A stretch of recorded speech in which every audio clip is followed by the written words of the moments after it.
George has quickly turned into perhaps my most trusted friend and mentor.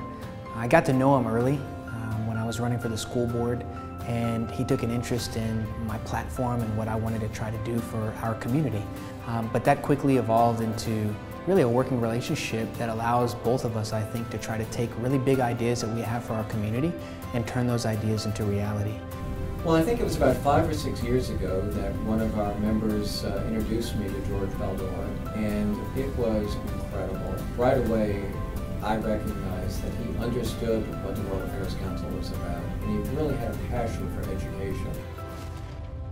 George has also supported so many other organizations in the community, the Latino Center for Leadership and Development.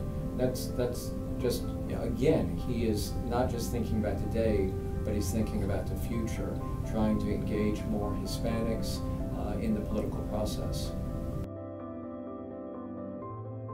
George is a very special person here in Dallas.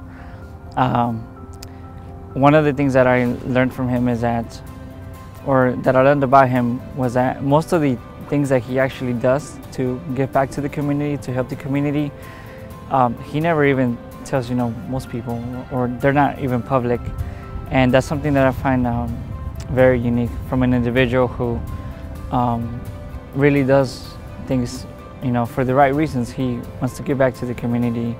He wants to serve the community.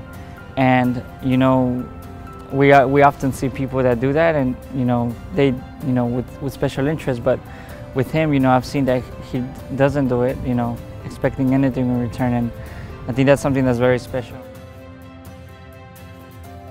Getting to know Jorge has been a revelation because he has come in immediately and impacted the community. I mean, he is creating an entire cohort of young leaders, African Americans, Latinos, that are going to be moving into positions of power and influence and are going to change the face of Dallas for the better.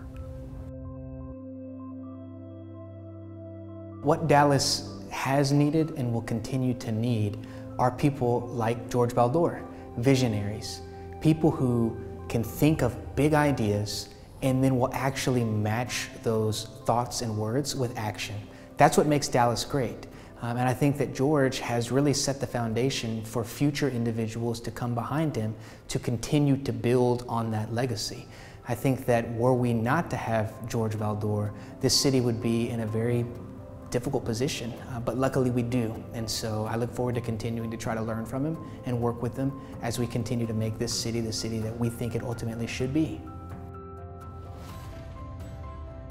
He invested in the right places. He invested in people. He invested in the community. And that's something that we need more of. And that's something that I think is worth recognizing. What I really appreciate about Jorge is that he's incredibly generous and seeks nothing in return. And that's the true measure of a man. The true measure of a man is when he can help you and you can absolutely not help him. That is when you know it's genuine, it's generous,